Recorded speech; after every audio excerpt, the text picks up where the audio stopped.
Okay, that's it. We're live. Live. Well, first, let me just wish you a happy birthday. Thank you. And I'm going to take a swig of this Guinness in your honor. Thank you, sir. I've And got I'll. a Ah, caffeine-free Diet Coke Zero. there you go. Cheers. Now, uh, what we had discussed was the top five. Was it the top five or Top the five comics that got you into most comics or were significant or whatnot. most significant? I think that was what we were looking for. Just bear with me one more second here. See, I didn't configure my laptop the same way that I did the main computer, so I'm fumbling around a lot here. But I've got my five picks, but I don't have them physically, so I'm just looking for a way to post them. And I will let you go first so we can do that. I've got my five right here. Okay. What's your first? Now, did you do this in order or Do you want just? them to be most significant first, or do you want me to build up from least significant to most significant? Yeah, let's do that. Least significant? Yep. Okay. I'm going to use this one. This is my number 5. Wow. Okay. And the reason, so this is Marvel Spotlight number 13, and it's the Son of Satan. Mhm. Okay? And you remember the Son of Satan. Yes, Damien Hellstrom. Or And Hellstrom. I'm just amazed, given the way that our country is going today, that in the 70s, they were actually, able to have a comic on the spinner racks aimed at kids called The Son of Satan, and he's got a pentagram on his chest, and his dad was actually Satan, and there were, like, demonic possessions and all kinds of crazy stuff in this book, and I ate it up. I was, when this came out, I mean, what year was this thing? I gotta pull it out of the bag. It's got to be, I'm going to 74, guess 75? 75 maybe, Hmm. but let's see. This is, oh no, 73. Wow. Okay. 1973. Well, it's a January 74 issue, so that means it would have come out in like around October, November of 73. So I had been reading comics for about 3 years at that point, because I started in 70, Hmm. and I was 11. It's just, I'm That reading would. this thing and just, wow, and I credit these kind of comics for putting me on the path towards reading indie comics later. Hmm. It was that one, and I'm going to put up my number 4 one really quick. Ah. Master of Kung Fu. Hmm. And this Master of Kung Fu was also saying this is the December 73 issue, so it came out only a month before that Son of Satan issue. Hmm. But it was this kind of stuff that Marvel had a lot of this kind of stuff back then, and I was reading that Black Panther and Jungle Action, the Panther's Rage storyline, and Deathlock and Killraven, and all those kind of great Marvel comics. And then at a certain point, they all kind of went away, and we just had the superheroes again. Hmm.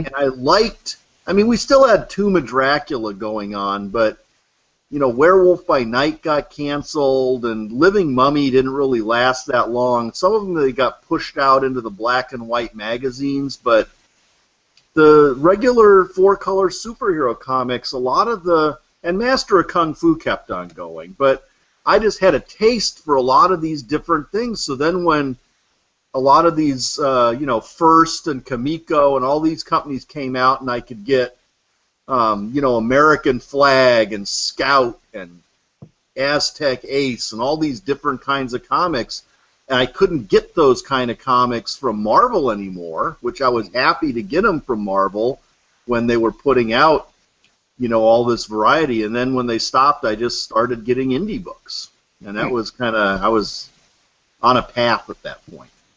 73 would be right around the time that there was the change in the comic code. So that's when you saw, a lot of your quote-unquote monster books really take hold. And I don't know if it was a distribution problem, but I just never saw these books until I was much older. The few books that I did see on the racks were mostly, the superhero stuff.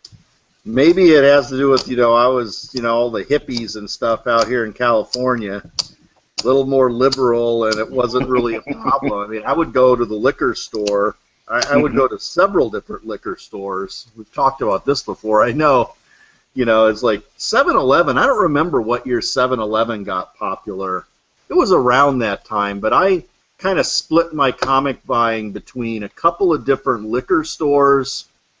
I remember one was called Cork and Bib. The cork in a wine bottle, and I guess drunk people drool all over themselves or spill booze. Need to have a bib on. I don't know what the deal was with that. I didn't think too much of it when I was a kid, but I would go to these liquor stores, and that's why I buy a lot of my comic books.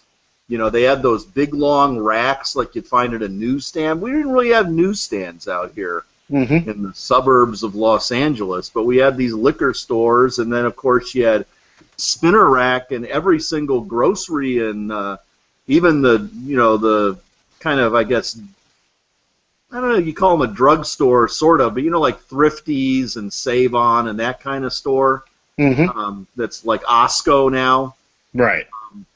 Or I don't know what you had, what kind of variety of that you have on the East Coast, but each one of those had a spinner rack. So I would go to all these different places, including like a 7-Eleven or something, and you remember the days, right? Each store would have a different selection of comics on their spinner rack. So what you might find at the one store, you wouldn't find at the other store. So if you really wanted to get a good selection of things, you had to kind of prowl around all the different stores. And I tried to get everything from Marvel. So when you would see that little ad in the, like Stan's soapbox, and you'd have the list. Let me see what we've got in here. Oh, yeah. In-house advertising they were at the top of their game back then. Yeah, okay, here's a perfect example. You got the Mighty Marvel checklist. See under the red box right there. Oh, wow, I forgot all about that. And basically, it tells you all the different comics to be looking for, And this one, and this is perfect cross-marketing, because I'm looking at Master of Kung Fu. They had a different one of these in each book, and this is not the list you would find in Spider-Man.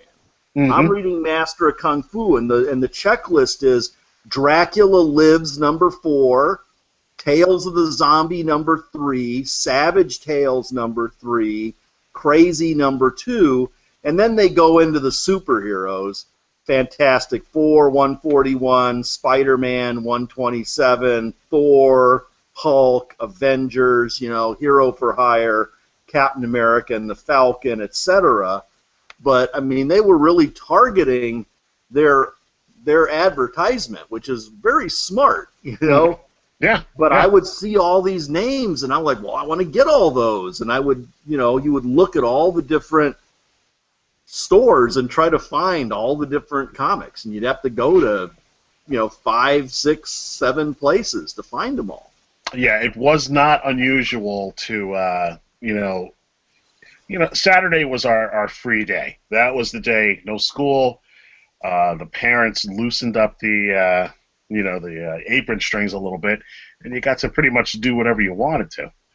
And so I would spend many a Saturday just on my bike or hoofing it, just going store to store, gathering my wares like a housewife gathering fish for Friday. So Yeah, and those days are long gone because now it's just, we're in the age of instant gratification. So if I really want something, I'll just download it, or I'll go to a comic shop, which was unheard of back when we were coming up, and just pick what you want, and the thrill of the hunt, gone.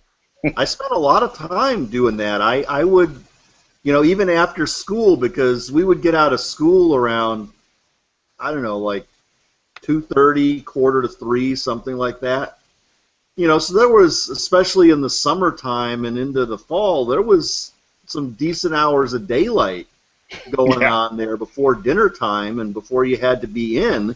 So after school, you get your bike and you'd go and, well, when I would walk home from school, I could just kind of walk a different way and go a little bit out of my way, and I could hit this grocery store or this, liquor store or whatnot. So I would hit a couple of places just on the way home after school to check them out. And then, of course, if you had a little more time, you could go ride your bike to the place that was a little farther away. But, boy, living where I was, there must have been at least 10 places that I could easily get to for Wow. for comic books back then. And that's probably 3 grocery stores and a thrifty drugstore and a 7-Eleven and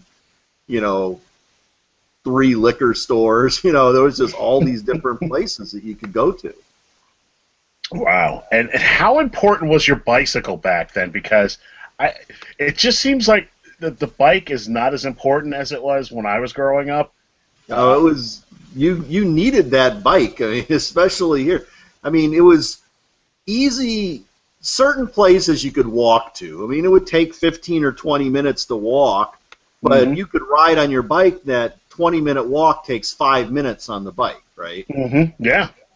So you get on, and I had a purple Schwinn bike with the big sissy bar in the back and a big kind of sparkly purple banana seat. I was never allowed to have the big sissy bar. That was cool. You could lean back, and, I think my parents thought it made me look too much like a biker, so Yeah. I had a little short one, but I did have the banana seat, and I love that bike.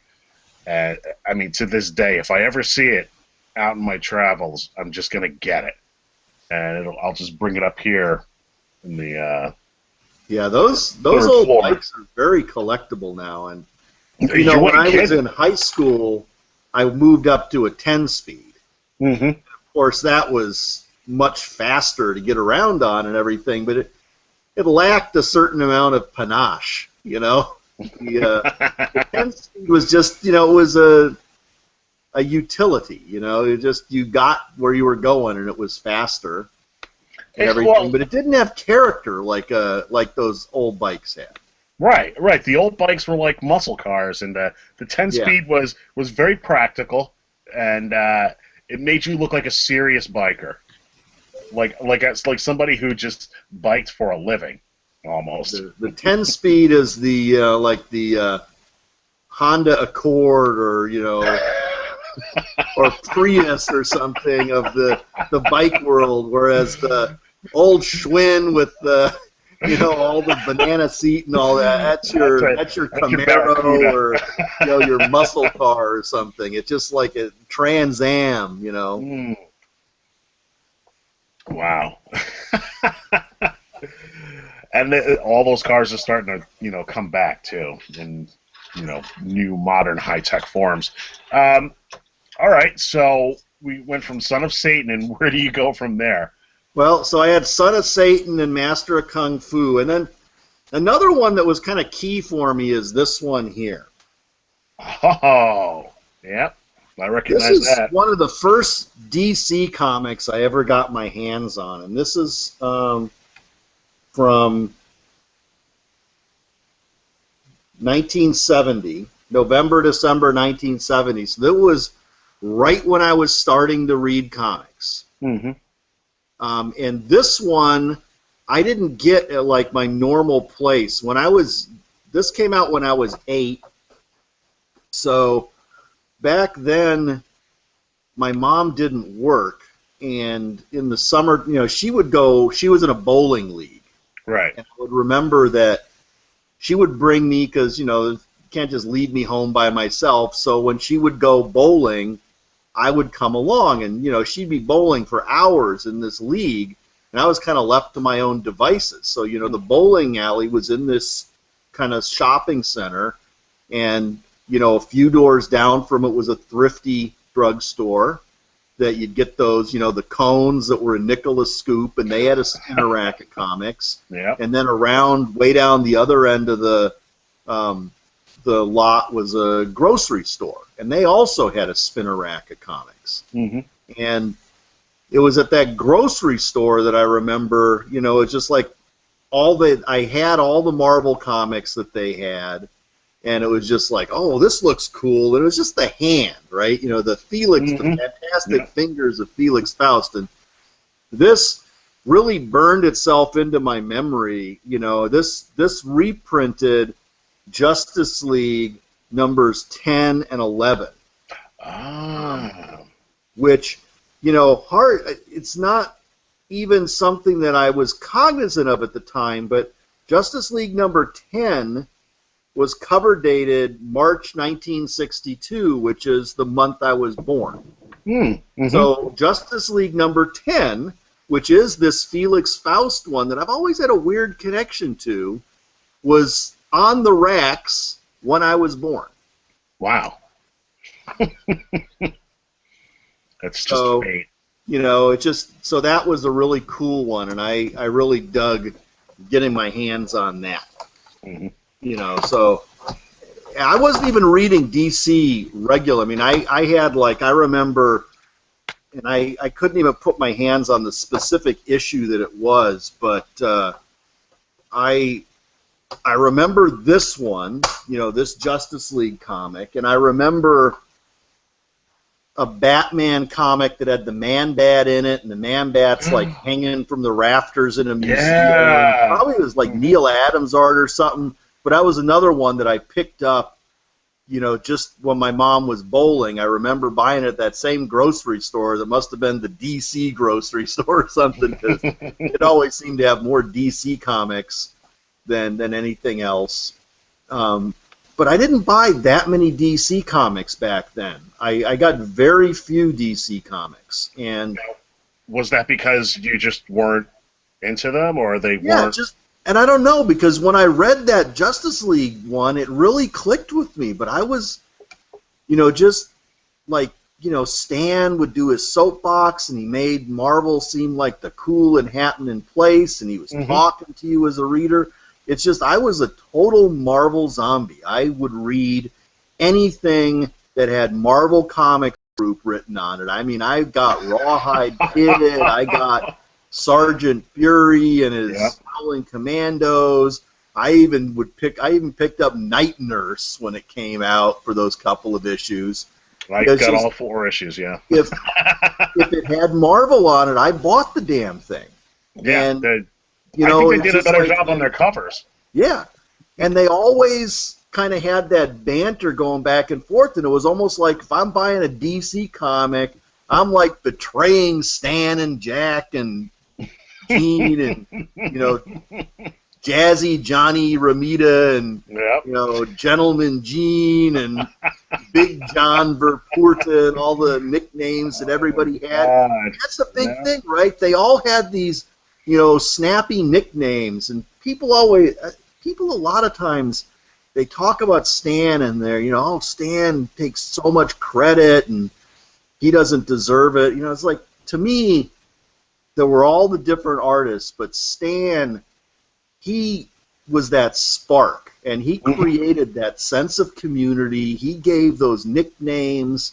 He made Marvel Comics I think, and he couldn't do it by himself. I'm not saying Stan is the only thing, but you needed that guy, that huckster, that carnival barker kind of guy, create that atmosphere that made Marvel Comics what it was, and made it stand out so much from DC that was You get the impression whenever you would see DC, whatever, be all these guys to be wearing ties, and it was always, very strict office environment and stuff, and it just didn't seem like it was that fun.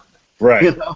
Whereas Marvel was just, wow, that's got to be, you'd see a picture of Stan Lee in a magazine and he'd be standing up on his desk going like, with his hands out, acting out some scene and just being all crazy, right? Mm-hmm. Yeah, it seems like they made a conscious effort to reach out to the reader as opposed to just responding to the reader at DC. And yeah, it's almost like there were two sides to Marvel. There was the side, just the storytelling side, which was engrossing as it was, and then there was the backstory, and I've always been fascinated about behind the scenes type things, so that it worked, and you did feel like you were part of a big family when you were reading a Marvel book, and especially the way the continuity is all kind of tied in and interlaced between each other. And before there was a Marvel universe, you knew there was a Marvel universe. You knew that, Spidey could be swinging and Thor could fly by at any second. And you just never had that feeling over in DC. Or if you did, it felt forced. Right, absolutely. So, wow. One more thing before we move on. You can probably see my spin rack back here. It's one of the bigger ones that I have. When you did your spin rack shopping, how did you do it? Did you just pick a row and go top to bottom? Or did you start at the top, spin? Okay. No, I would, you would face it a certain way and you would just look at it top to bottom. And then you'd turn it and you'd go down the next row. But, I mean, you kind of pretty much tell pretty quick, I've got that one, I've got that one, and you kind of look at the ones that you didn't have. Oh my God! Hold on a second. I just saw something.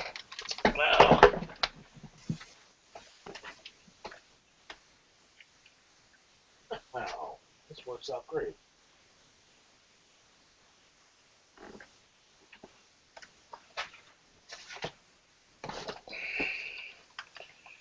Okay, there was a way for me to show graphics during the live broadcast, but unfortunately that was set up on the downstairs computer. I haven't set it up in here, so I never dug out the comics, but luckily I have this one, which when we're done with yours, I'll get to this one, and the other four, which I'll describe. Is that an Unknown Soldier?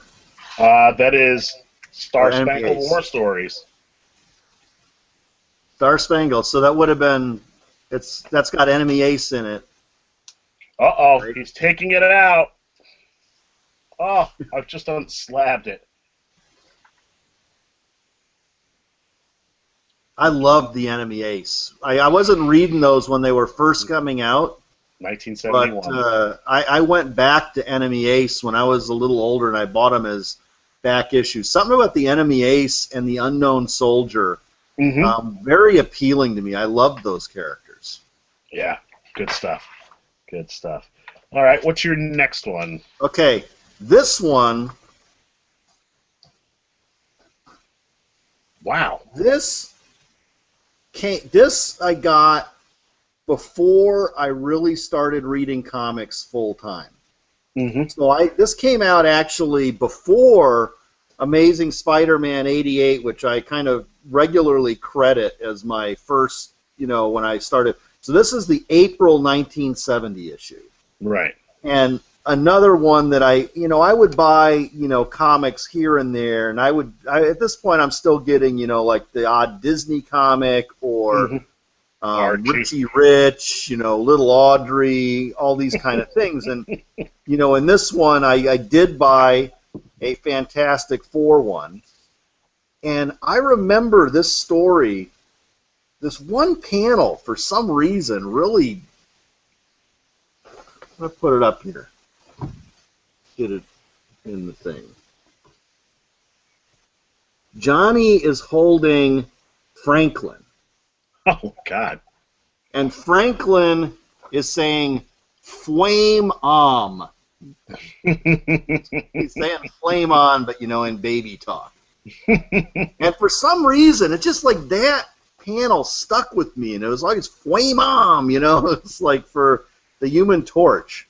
And this, I'll also show off. We see right there above Franklin and Reed's head is my Stan autograph. Oh, look at that.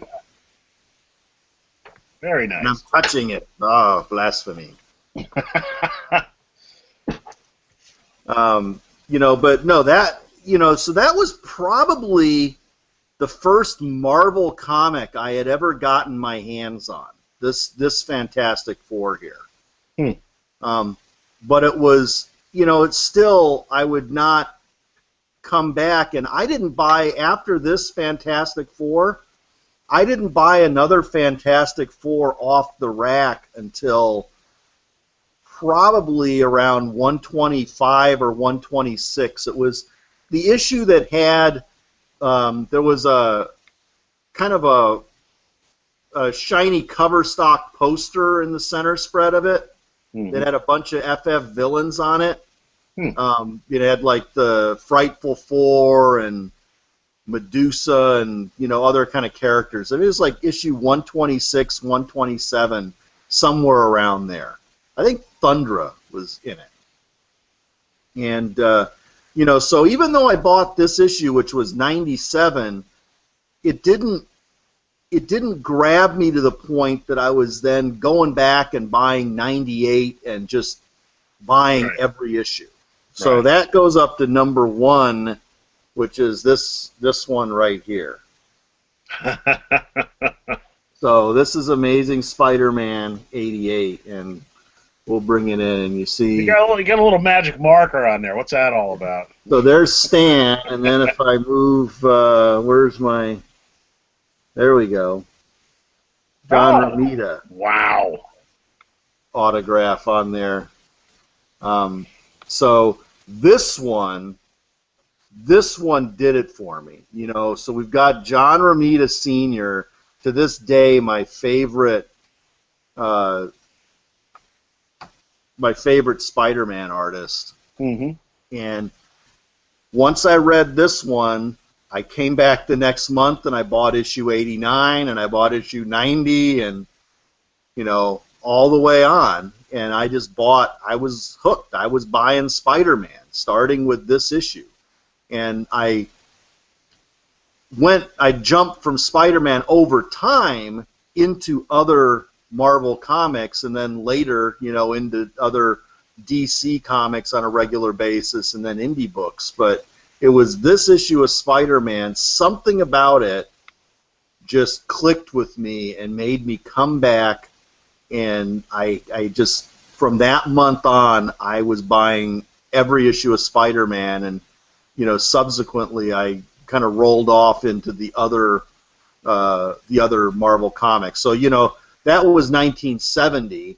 So when we get back down to these guys here in 73, it's 3 years later. So by the time that 3 years had passed, I had pretty much moved on, and over the course of that 3 years, I'm buying everything from Marvel, not just the one thing. I'm just I'm all in on Marvel at that point. You and me both, pal. You and me both.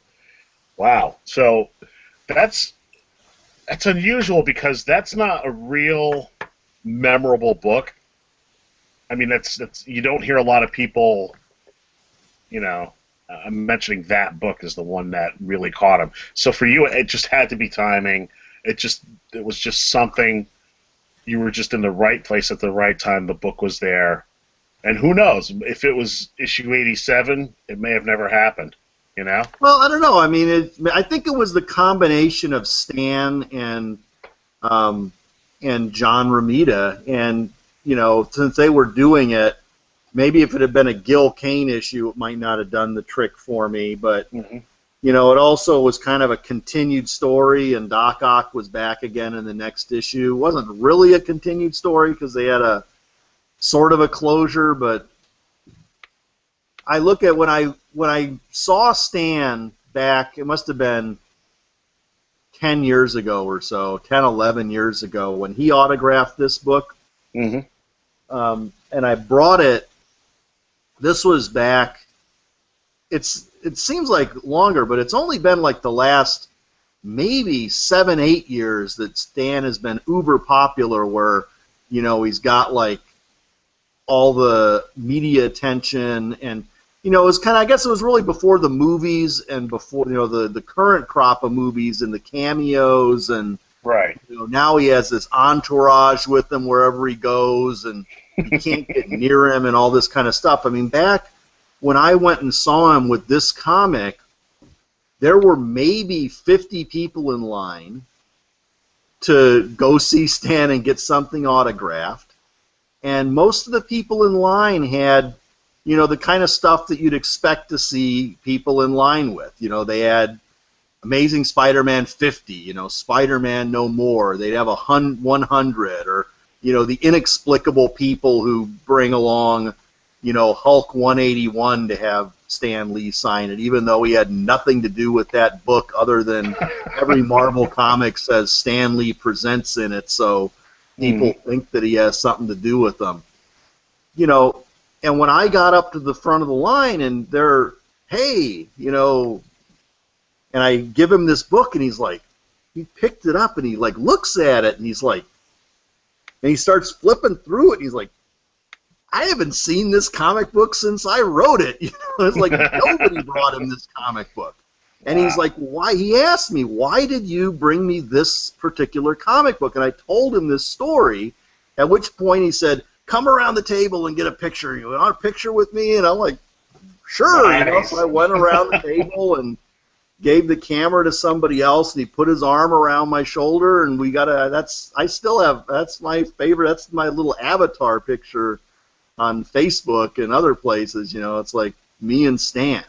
But, you know, again, if I just had like, here, sign my Avengers #1 or something, he signs Avengers #1 all day long. He doesn't sign a lot of, you know, Amazing Spider-Man 88 unless it's some dude that's bringing him an entire run of Spider-Man and it's just in there, right? When you bring in a single comic book to sign and it's that one, it's kind of like, what's the deal? Why are you bringing me this particular comic book? Yeah, I always get a little annoyed when I see that at the cons. You know, I'm standing in line just to go up to some creator and just express my appreciation for all their work. I'm not looking to, you know, speculate on any particular item by getting their autograph. And there's always that one guy behind me who's got the rolling suitcase full of items to be autographed. And I just want to. It's good if he's behind you. It's a nightmare when it's that guy is the guy in front of you, right? Exactly. You know, you see some of these guys, they've got the plastic bags where they've got like a little cutout on them. Mm-hmm. Yeah. You know, so you don't even have to take it out of the bag to get the autograph on it. And you know these guys are like mainlining these comics directly to CGC and then to eBay. Yeah. They could care less about this autograph. I would say the majority of them. You can't make a unit. I'm sure some one guy will jump out of the bushes and say, I do that and it's all for me. You know, yeah, sure. There are the unusual guy like that. But mostly when you see a guy bringing the suitcase full of books with the cutout covers, they're a dealer and they're just looking to flip those things for profit. And that's, I don't like that, just because, you know, if the creator's not charging for his autograph and then this guy's making money off of this guy signing a book, you know, that's kind of what turned Neil Adams into what Neil Adams is today.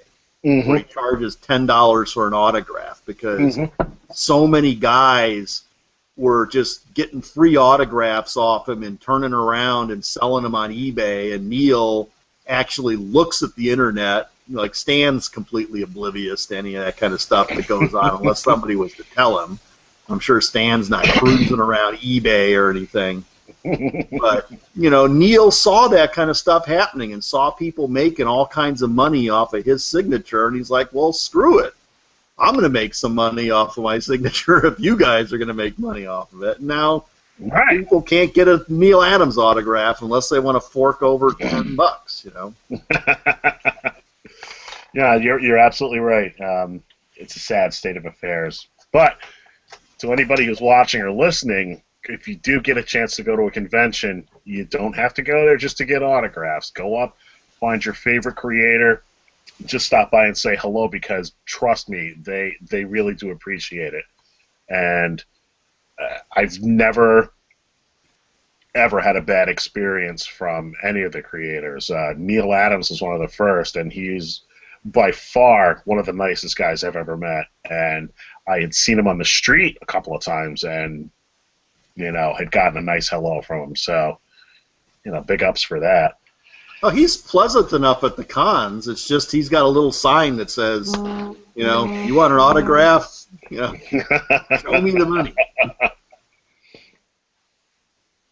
But Okay. you're right. I mean, a lot of these guys, especially tell them how much you love their stuff and what it meant to you, that kind of stuff. I met several of these older time crowd. I met Dick Ayers one time. Oh, wow, nice. Telling him about different books that he had done that I enjoyed, and I ended up getting a sketch from him of the Wasp. Mm-hmm. And same thing. The only one who was in kind of a sour mood when I saw him was Carmine Infantino. He wasn't having a good day. He was kind of, sitting there. But, like, oh, man, I love the way you drew the Flash and, just the sense of motion and all this kind of stuff. But I actually had a very good experience with him, and he was just kind of sitting there. And that's the thing with some of the old-timers. You and I have been in the game for a long time, so we recognize the name. Some of these old guys are just sitting there, and they're by themselves, and people are just walking by because, the kids today really don't care. So I walked up to him, got his autograph on a couple of things, went back, and was just chatting for a while. And he waved Connor over, and had Connor in his lap, and he had a picture taken. It was just like the most amazing thing. Now, Connor was this is, oh God, maybe 5-6 years ago. So, Connor wasn't really aware of whose lap he was sitting on until I got home and just started showing him, well, this is what he did, and this is what he did, and this is his effect on the industry. And it was just amazing, amazing. yeah, I mean, a lot of these guys, if you can talk to them. I remember you telling me a story about you met Gene Colan and had a really good conversation. I wish I had been able to meet Gene. I don't think I ever met Gene, but he's one of my number one favorite artists of all time. Oh my God, it just, I get choked up just thinking about it, because I remember the last time I saw him like it was yesterday, and he's just one of the greatest and the nicest. There's just not a nicer person that I've ever met, and I'm not, I'm gushing a little, but the guy was fantastic to take the time out that he did, and to talk to me about the things that he talked about. And we didn't talk about comics, we talked about photography, and I think that's what really piqued his interest, was because people always are to Dracula, Howard the Duck, and it's like, let me show you this new camera. It's in a phone now, and he was fascinated by that because he's a Shutterbug from way back, and that's something about car chases and movies. Yeah. He loved watching. I read all kinds of stuff about Gene, and he loved watching movies while he drew, and he loved Bullet. I remember him talking about it. All right, so I still haven't figured out a way to post these stupid pictures, but I'm going to describe them as best as I can, and maybe in your vast collection that's nearby, you might be able to pull something out. Actually, let me go them real quick here with the chat. Yeah, tell me what they are. Well, yeah. Why am I hiding? The first comic book I remember seeing around the house for a short time, my uncle was living with us, and my mother's younger brother, probably about 12 years older than me. So he was in his teens, his late teens when he was living with us. And around the house, every now and then, I would see a copy of the Mighty Samson. And Gold Key?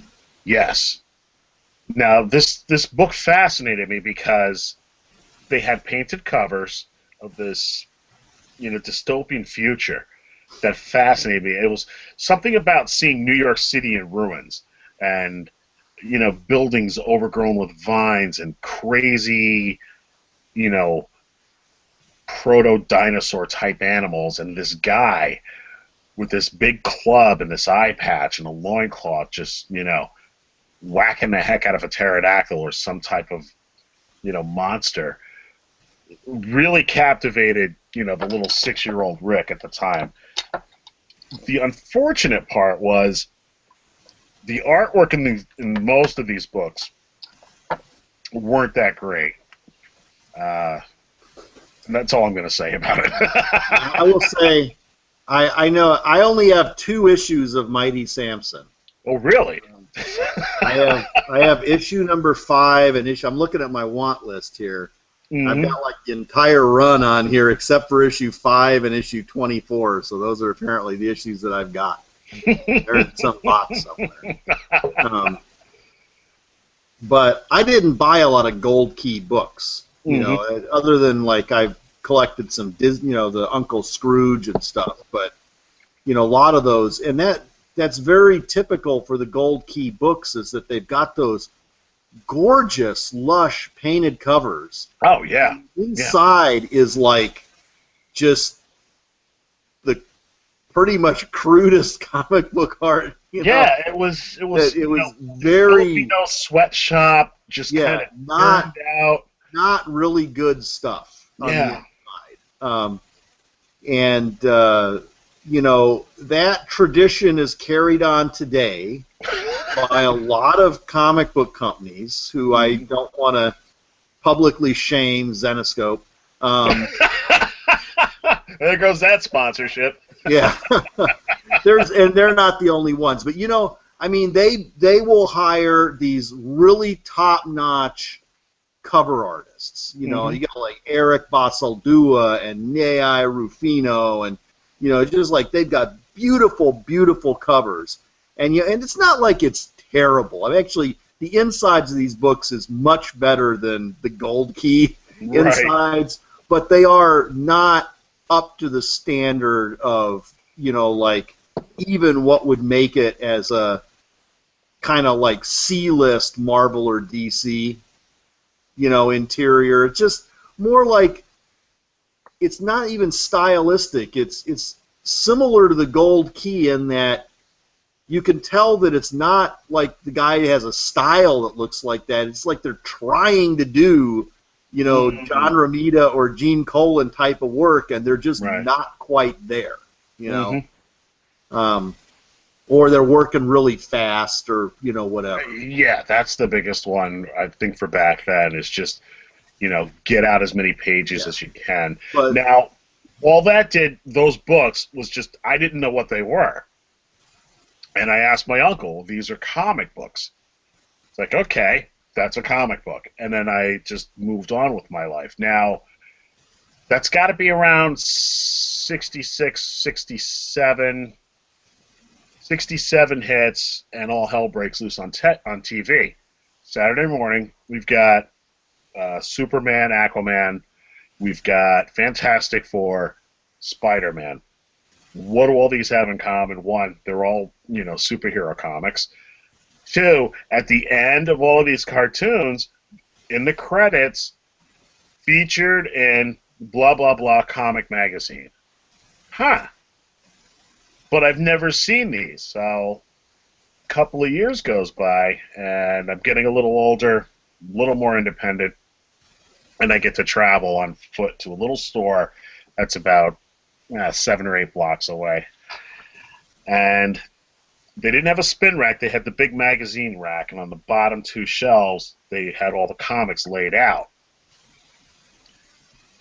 And I recognized some of them. I recognized Casper from the cartoons. I recognized Richie Rich. I recognized Archie. Had no interest in him, didn't pick him up. Saw this book. And I gotta remember the late 60s was a weird time. What's the date on that one? 1971. This was right before I moved upstate, so I saw this book and I picked it up, and I was into military stuff. I was into playing Army with my friends and watching war movies, and so I'd never seen a book like this before. This was nothing like the Gold Key stuff I saw around the house. This was very compelling. That's Kubert, right? Cover? Oh, yeah. Yep.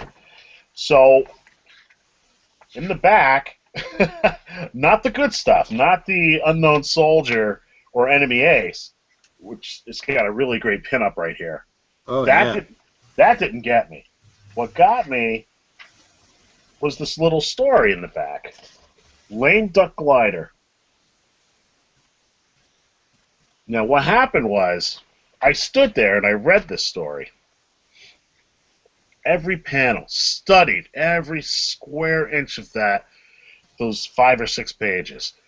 And the story just captivated me. And that really changed my view on what comics really were. I'm not sure who did the art. I'm sure I could probably figure out if I sat down with it, but I mean, I remembered that story for my entire life. And I just got this book maybe a year ago, and it's only because of the internet. What number is that? That is 158. 158. That book is important because that book really showed me what a comic book was. Not that Mighty Samson wasn't a comic book. It didn't connect with me for any reason. This book connected with me. This was the first book that made me aware of comic books. Now, fast forward, I'm still into the cartoons, the superhero cartoons. They go into syndication. You see them all the time. If you're watching the Superman Adventure Hour, if you watch, it's broken up into 3 acts. The middle act is usually something off. It'll be Green Lantern, Flash, or if you're lucky, Teen Titans or Justice League. Real good stuff. But never see the books. I've never saw the comics anywhere, so I just kind of discounted it. And right around 71 or 72, I started picking up books here and there. I remember grabbing a copy of Lois Lane because it was Superman's girlfriend, and maybe he would show up in this particular issue. He didn't, but. And I would buy Archie's. I would buy Sad Sack. A lot of Sad Sack, again, with the military thing. But the book that really nailed me was Amazing Spider-Man 121 and 122. I count them both as one book because you really have to read them together, And that book, I remember the day that I bought it. I remember exactly what I did, and I remember my reaction. It was like a veil was lifted on the world. Yeah, it was amazing. It was, wow. It's like, I cannot believe I just read that. I can't wait for the next issue. And then, you know, a few weeks later, the next issue came out, and I got it. It's like, wow, I cannot believe what just happened in this book. I can't wait to see the next issue. And let me get a few more of these books. So I grabbed a Fantastic Four, and who I was very familiar with in the cartoons. Wait a minute, Sue's not with Reed anymore? She left him? What the hell? I gotta get the next issue. And it just went on and on. And then you've got the Avengers versus the Defenders. These are two superhero teams. They're fighting each other over the evil eye. I loved that crossover. I gotta get those books, both of them.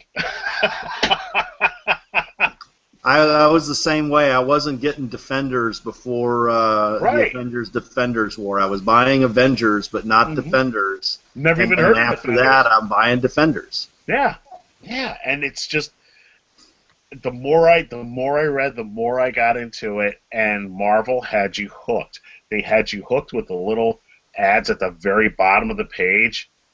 You know, those little one-liners. Yep. They had you hooked with the checklist. I've forgotten all about the checklist till you brought that up. That boggles my mind. Those were great. The in-house ads, Stan's soapbox, everything about it, just it tied it all in together, and all of a sudden I was part of all that. Now, I was buying DC also. Here's one of those bottom of the page things. Master of Kung Fu, and the bottom of the page says Spidey meets Captain Marvel in the latest issue of Team Up. I mean, that's perfect. It's perfect. Why they don't still do that is beyond me. You bring up an interesting thing there, and it's just like, I think that I loved the crossovers, and that's responsible for me reading a lot of different books. I mean, I started reading Captain America when Spider-Man guest starred in an issue of Captain America. Mm-hmm. And same thing, Avengers, Defenders worked for me. Then when I got to the point where I was older, a lot of the continual crossovers just started pissing me off. And so some kind of switch flipped in me where, you know, it was like, you know, kind of a journey of discovery on one hand versus, yeah, I know that other thing exists, I just choose not to read it. So, you know, Well, I think what it was when we first saw the crossover, Avengers vs. Defenders, they were all still new and they haven't really meshed together. Yeah, you'd have one like every couple of years. It wasn't like every 3 months there's some crossover. And, you know, how many different configurations can they do? You know, by 76 or 77, they should have stopped, and it should have been finished. But they kept going into the 80s, and it just got more and more contrived, and it just felt forced. You know, Secret Wars, I used to buy every comic. I'm sure I have it. I'm sure I haven't read it. I think I probably just bought it out of rote. You know, I liked Secret Wars, and then when Secret Wars 2 happened, they that was them going back to the well one time too many, and that well was dry. And then it got worse from there. Mm-hmm. I you know what it is? For you here on your #1 comic. So, Lame Duck Glider. That was reprinted from All-American Men of War number 57. Really? Which came out in 1958. And Lame Duck Glider's written by Ed Herron with art by Russ Heath. Russ Heath. Very nice. Yep, now I see it. Huh. I was actually going to say Doug Wildey, but I'll take Heath. So you got yourself a 1958 written war story there that was reprinted. Still works. Still holds up. So, next most important book. Let me just double check. Make sure I do this in order. Oh! All right. So, We don't have to rehash Spider-Man 121 and 122. Everybody in the world knows the story, and just try to imagine the impact that those two books would have on a 10-year-old who's just discovering comic books. I mean, just the cover for 121 was enough to seal the deal for me. It was that bright yellow, all those different characters. Some I recognized, some I didn't. It was great. But the next important book for me was, open it up, Howard the Duck 23. Now, I was collecting hardcore by the time this book came out. My uncle, the same uncle who had introduced me to the world of comics with the Mighty Samson, was going to school up here in Albany, and we came up for a visit. It was late at night, and I was walking past a drugstore, and on the spin rack I could see the cover of Howard the Duck number 23, which is kind of a parody of the Star Wars poster that was, prevalent then. Star Wars. Yeah. So, first chance I got, I picked up an issue. The funny thing about Howard the Duck is you either love the book or you hate it. Most of the people that I knew hated it because it was not Scrooge McDuck. It was not a funny animal book, and that was part of the joke. That's kind of weird because back then, and that was 77, 78, right? Mm-hmm.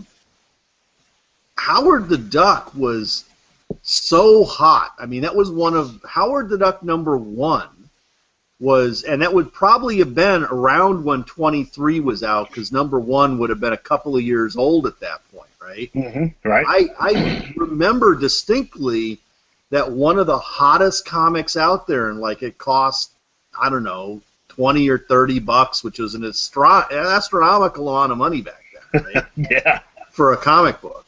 I mean, it was Howard the Duck number 1 was the hot comic book that was just, it cost a fortune, and it was, people just, at least here in California, people loved that book. It was a totally hot book. Mm-hmm. And so the first chance I got, I bought it and didn't like it. I didn't understand it. It was way over my head. But I kept at it. And once I understood the book, which took me a while, but once I understood the book, it was a work of absolute genius. And that was the book that showed me that comic books do not have to be about superheroes. And comic books can be very well written.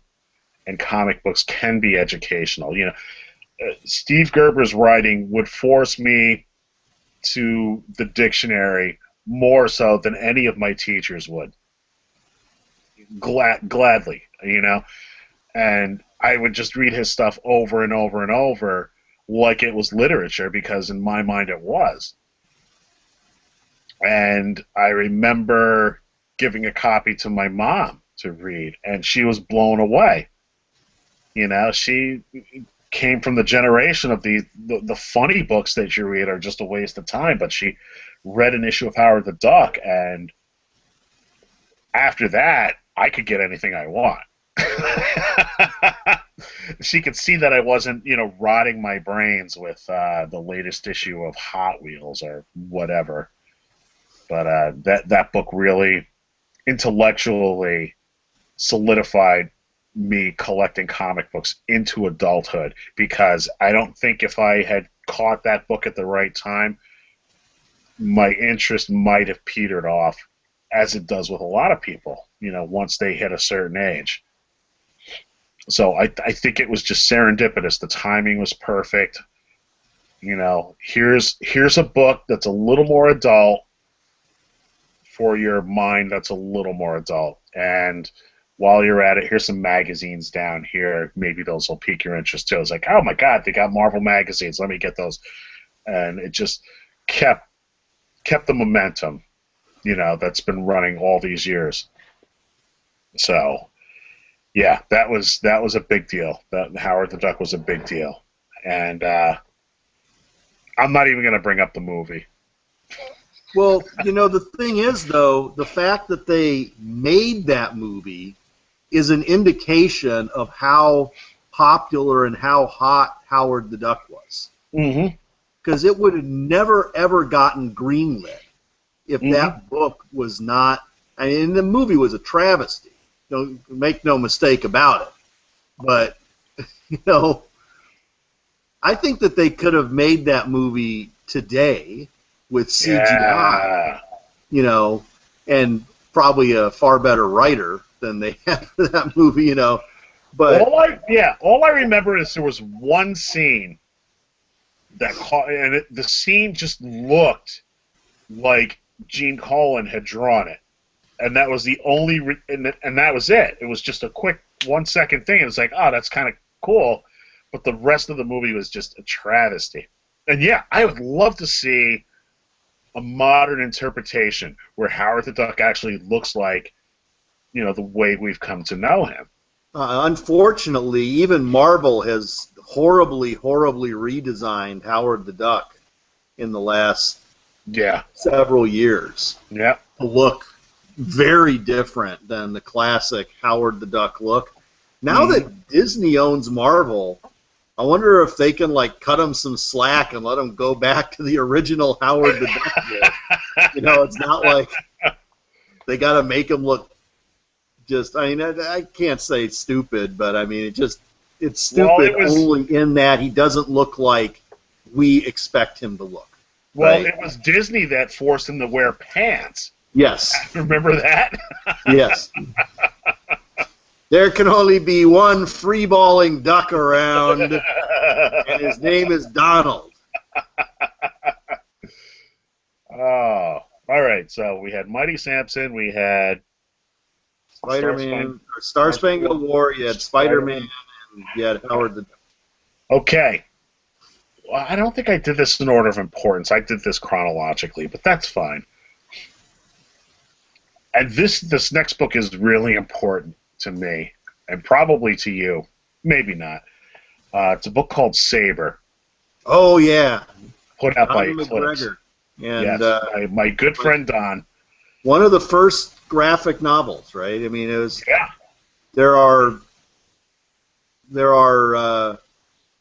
different schools of thought there, but I mean, it was one of the first that I recall. And that was very, very mature. That was right when I was getting into the indie stuff hardcore. And that first kind of tonal black and white square-bound volume. But then they did the Eclipse series after that. Yes. And they actually had the birth of the baby. Mm-hmm. And they didn't pull any punches on that. I mean, that was... No, they didn't. And here's the thing. I don't remember where I got the book. I know for a fact that there were no comic shops around, so my choices are limited. I probably got it and my first guess is at the Duchess Mall in Fishkill. Every now and then there would be a card show. The guys would come up, set up their tables, sell comics and cards. I am 99% sure that I got it from one of those shows, along with some other things. But what it did is say, listen, there's more to life than Marvel and DC. This is what we can do. And from there, I went to American Flag and John Sable Freelance and Mage and any number of independent books. And if you look at my collection, I'd say a good probably 40% of it is independent stuff that I picked up. And there was one other book that I neglected to mention. I should probably just add it before you go off of Saber, though, Paul Gulacy is one of my favorite artists. And yes. The weird thing about Paul Gulacy is I loved his art for years and years and years, and he drew Saber, the graphic novel, Hmm. and he did a lot of issues of Master of Kung Fu, which was one Yep. of my picks, and he did a lot of stuff, and he would always have like a certain look to women, Hmm. and he would have a certain look to guys, and the guys I always thought looked like James Coburn to me, right? Huh. And Yeah. the women, they always had this look. I met Paul Galassi years later at a Comic Con, Uh-huh. and his wife was with him, and Paul Galassi looks like all those dudes that he drew, and his wife is the spitting image of that Great. classic every Paul Galassi woman look. Right, right. So I mean, basically, the dude's looking in a mirror and he's looking at, honey, come over Good here. for I need to him. draw this lady. Good for him. Yeah, I forget. You know what? We're going to do another show about favorite artists because I don't think we've ever talked about that. But yeah, he's definitely way up there because his work always has like this Steranko feel when Steranko's not aping Kirby too much. He did Yeah, some it's fascinating, just like things with panel design and layouts and breaking yeah. panel borders and all kinds of stuff that, a phenomenal artist.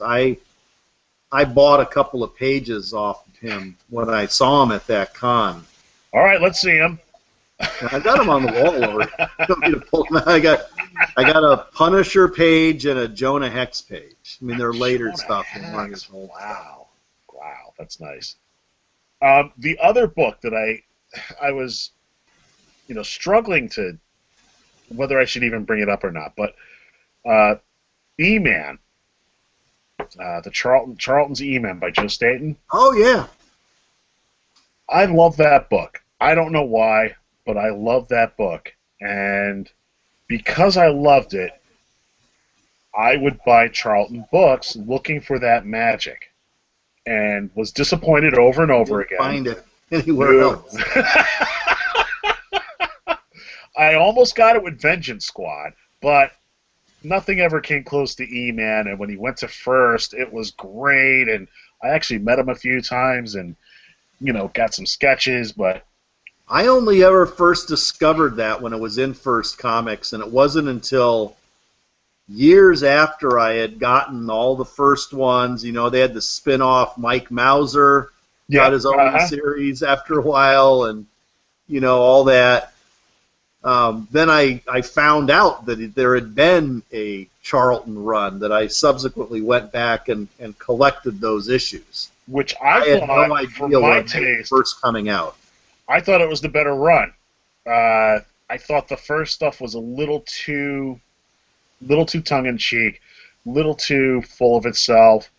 The Charlton series definitely had a darker, edgier humor to it that I really dug. But yeah, that was a great book, fantastic book, and that was another one. I don't really count Charlton as an independent book, but I guess it is. Yeah. Much like Dell, Gold Key. There are other books out there back in the 60s and 70s, but that was an important one also, because that one carried through. And now whenever I see Joe's work, I go back in my head to those early E-Man stories that I really, really enjoyed. So those are my 5 books. Yeah, I liked Staten on. He did some Green Lantern stuff that I really. Oh liked. yeah. Well, your Beetle Bailey was a Charlton book.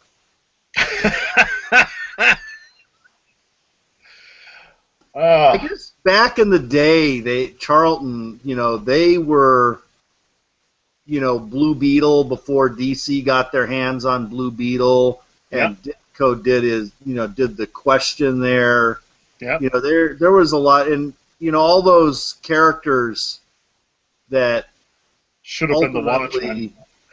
Alan Moore turned into the Watchmen. We're all Charlton heroes, right? Yeah. Peacemaker, right? The man who loved peace so much he was willing to fight for it. But those, I think, came out before our time. Yeah. They would have had to have been gotten by us off of back issues. Captain Atom, that was a Charlton book back in the day. So I think in the 60s there were some good, well-regarded Charlton books. By the time the 70s rolled around, the only Charlton books that I saw on a regular basis were war books and some romance.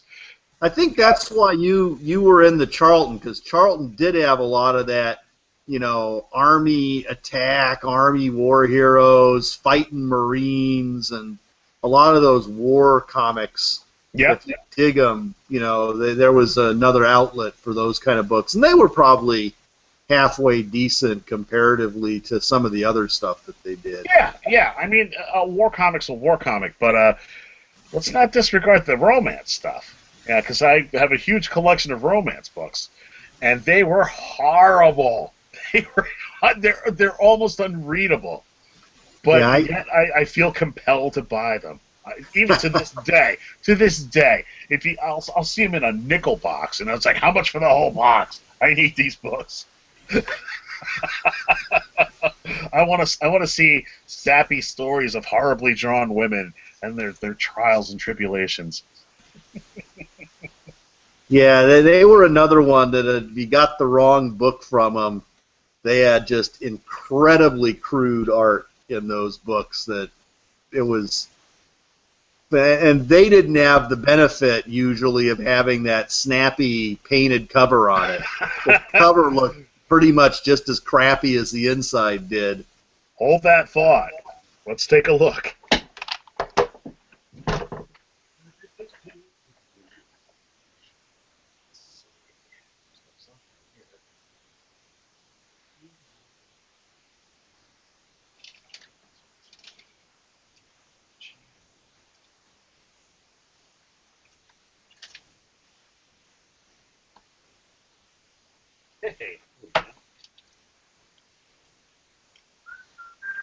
I need to pick up some more Charlton books. I don't have that many Charlton books. A lot of them are on my want list, but you never really find Charlton books cheap. Not that much. I mean, maybe if they're totally beat up, but a lot of the Charlton books are quite pricey. Pricey being, $10, $12, and it's just, I'm not going to buy 100, filler issues of Charlton books for $10 a pop.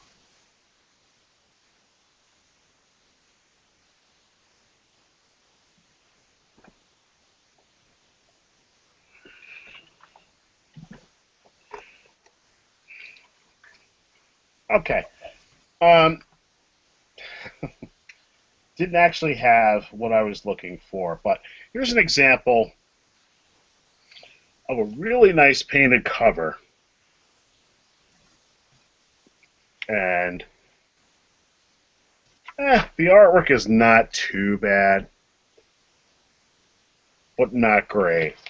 When you're a little kid, you're expecting this on every page. That's like when you get Alex Ross cover on a Dynamite comic book. Yes. And you open up the Dynamite comic book and you're like, what? What happened here? Let's see if you recognize this little number. Oh, Slash Maraud. That's Paul Galassi, right? Yep. And my good friend Doug Matt. Oh, look at this. The things that I find. Little Hot Wheels stickers. I have no idea. Makes a handy bookmark. Yeah, good stuff. Good stuff. Even his later work really still holds up. He did a lot of those miniseries, like Sci Spy, SCI Spy, and you go into a comicbookdb.com sometime and just look up Paul Galassi, and see all the different things that he did. And a lot of those books are not that expensive if you buy them off of, mycomicshop.com or various places. You can get a lot of those books for $1 or so a piece. It's cheaper than buying new comics off the rack, and a lot of those are good stories. You can buy a 4-issue miniseries, from the 80s with Paul Galassi art, and it'll cost you the same amount as a Marvel 20-page, comic that's coming out for $3.99. Speaking of websites, do you know of any good ones? I like ComicSpectrum.com. Anyone who's interested, shameless plug. The June solicits have just started going up, so I've been putting the links up on the site. We've got all the front half of previews publishers are all up now. You got Marvel, DC, IDW, Dark Horse, and Image all up, and then Valiant from the back half is up so far. I think the thing I really enjoy about what we're doing right now with the video version of our show is not only do the listeners get to see what we look like, but they also get to see our environment. I'm just going to swing this around a little bit. I don't know if you can see it here, but this is a hockey table just full of Batmobiles and junk and nonsense, and this is my world, and I enjoy it. Here, I'll flip the camera myself, and you'll be able to see. Oh, if I can. There's my spinner rack. I'm like drunk here. I gotta face the right way. So there's the spinner rack, and there's my Scrooge shelf. You can see a lot of Uncle Scrooge stuff. And, busts are up on the walls. And you can flip around behind what I look at whenever I'm at my computer. My Jim Aparo covers. Those are great. Oh, yeah. Batman, Detective, and The Brave and the Bold. Oh, go back to that Detective. I want to see that. I know I have that issue. They've used it in a couple of places. It's on a digest also. Yes, I remember that. That is Detective 448. Yep.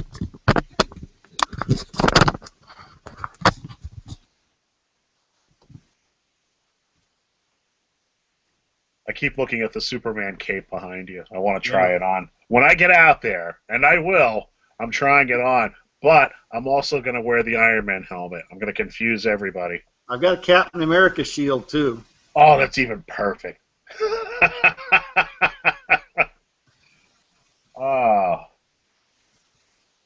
The only big props I have in here is I have a giant crayon.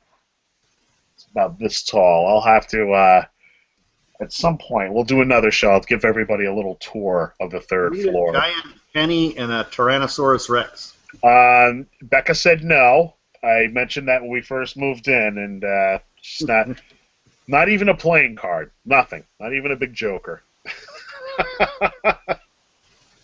I bet if you got a giant playing card and stuck it over against the wall, you probably would have complained. I'm still trying to figure out how to put a pole all the way down to the bottom floor that'll change my clothes when I go down. All right, pal. This has been entertaining and enlightening. So everybody gets to know what set us on the path that we have both gone down together all these years. Oh, God. What is it? Like 40 years apiece? Yeah. Almost? That's pretty scary. For me, yeah. 43 years. Wow. That's a lot of books. It's a lot of books. 44 almost. Oh. All right. Well, that's it for this episode. Join us next week when we talk about whatever we feel like, because that's what we do. I'm just gonna get a little something here. Get a little cap and a little Godzilla. Are you gonna fight? No, they're friends. See, just like us. Here, I'll bring out Cyclops and Marvel Girl. Oh boy, I Old like school. that. Now, where did you get those? Those are pretty Those are awesome. those are the Dark Horse Sirocco style statues. Remember I showed Yeah. you a picture of those? Mm-hmm. Marvel Girl. They haven't put out the Beast and Iceman. I don't think they've done yet. Once they finish the Beast and the Iceman, I think that'll pretty much be all of the kind of first wave characters. They're soliciting now the X-Men 94 or Giant Size X-Men #1. Mm-hmm. You know, so you got Storm and Wolverine and Nightcrawler, and that 80s stuff just doesn't look right to me in that style. Right. I like the 60s stuff done like that, but the newer stuff, it doesn't ring true for me. I know what you want. You want Quicksilver in green. I have a Bowen statue of Quicksilver in green. Yeah, but you want the full figure. I know you. No, I have a full statue. Oh, okay. I have the Oh, bust, all right. but I also have a statue because I Nice. have some statues, and one of the statue series that I got it wasn't a series per se, but I was getting Avengers. So Mhm. I have Scarlet Witch and the Vision. So I got the green costume Quicksilver, and I've got Thor and Iron Man and Cap and Costa, Hawkeye, Black Panther, a Nice. lot of those. And I've got the Defenders. What do I got? I've got Silver Surfer, Doctor Strange, Submariner, and the Hulk. Nice. And I should have bought the Valkyrie when they made it, and I didn't buy the Valkyrie. I should have. I regret that. Next time. And speaking of next time, we'll do this again next week. Yeah. All right, buddy. I'll talk to you soon. Okay. Bye-bye.